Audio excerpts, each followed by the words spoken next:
Uh, the fallout from the UK Supreme Court's ruling on the definition of a woman has now taken an interesting new turn, and not before time.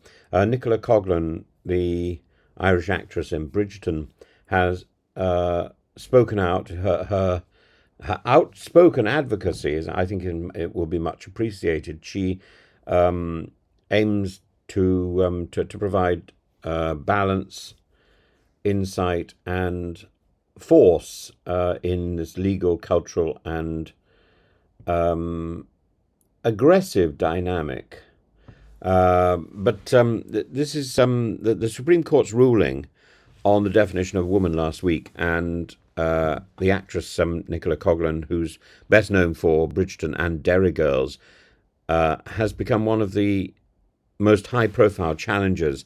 The Supreme Court ruled last week that for the purposes of the 2010 Equality Act, so for the purposes of only one act, and yet the British Transport Police have responded very broadly and rather fast.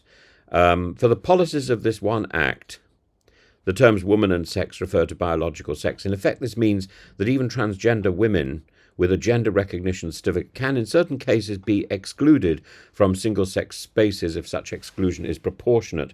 And that's a very vague legal definition. The legal language is clinical, but it's not precise.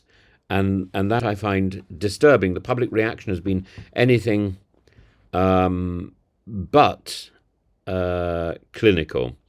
And for some, this is a reassertion of clarity and protection of women's rights. For others, like Nicola Coughlan, it represents a legally sanctioned rollback of trans rights and a moment of moral disgrace. Coughlan's reaction was immediate, and the popular press would probably have used the term visceral.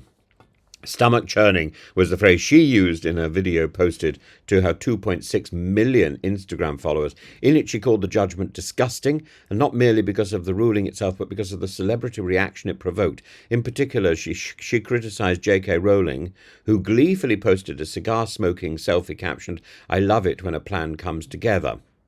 In response, Coughlan launched a fundraising campaign for the trans charity Not a Phase, pledging to match up to £10,000 in donations herself. Within days, the total surpassed £100,000, more than a symbolic gesture.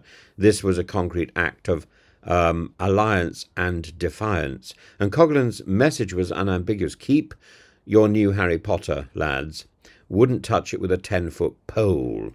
A searing swipe at Rowling and the upcoming HBO adaptation, now shadowed by a growing rift between the author and former fans, including the franchise's own stars. Well, of course, the point is that there's a difference between Rowling and her creation.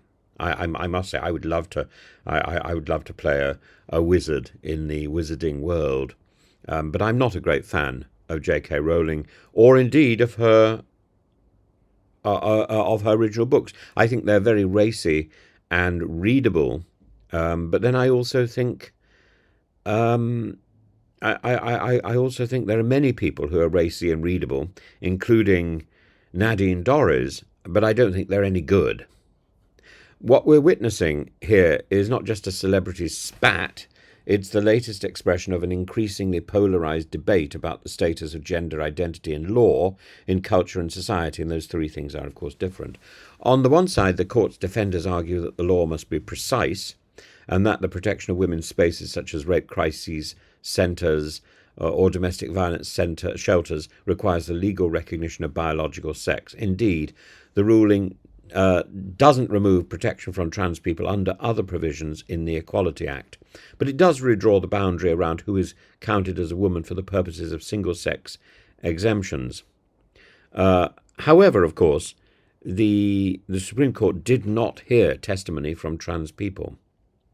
On the other side, Coughlan and trans advocates argue that this is not about semantic precision, it's about lived lives, about identity, dignity, and safety.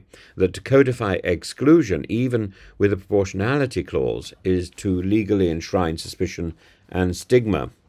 And to answer one specific question is not necessarily to answer all questions. And I think it's important that this legal statement is challenged. And the precedent for challenging the Supreme Court is already enshrined in government practice through the challenge of the Rwanda case. And therefore we shouldn't take it as law simply because it comes from the Supreme Court. Maybe before Suella Braverman and her cronies started meddling with Rwanda judgment, maybe then we could have had complete respect for the Supreme Court. But now it's just noises in the wind. Coughlan's intervention reveals the cultural power wielded by public figures in shaping political discourse. It matters that she is not just a beloved actress, but a self-professed advocate for LGBTQ+ rights. In the age of Instagram, a celebrity's political voice can rival that of a cabinet minister, indeed eclipse a cabinet minister, especially among younger demographics. Meanwhile, Rowling remains a formidable counterweight, an author whose Twitter account is now as notorious for its gender politics as her literary legacy. She is neither retreating nor softening, instead doubling down with legal donations and defiance. What's unfolding is a cultural war conducted by proxy, legal language on one flank, social media warfare on the other, and in the middle are ordinary people, cisgender, transgender, everyone in between, trying to navigate what it means to live with dignity, safety, and legal clarity, what it means to be kind. Lord Hodge of the Supreme Court was careful to say that this ruling should not be read as a victory of one group over another, but that's not how it's taken. In the public square, that's exactly how it's been received. And the judgment has crystallised fault lines between legal definitions and lived identities, between feminists and trans activists, and increasingly between Britain's cultural old guard and its new icons. And as I say, the Transport Police and the police have leapt on this definition.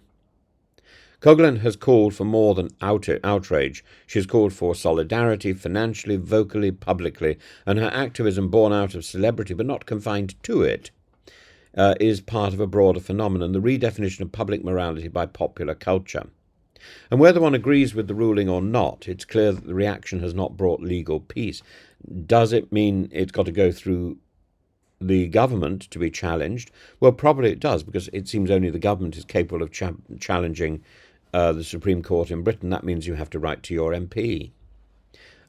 This has inflamed a struggle over language, law and identity that will shape Britain's cultural politics for years to come. I think this is as pernicious, frankly, as Clause 28.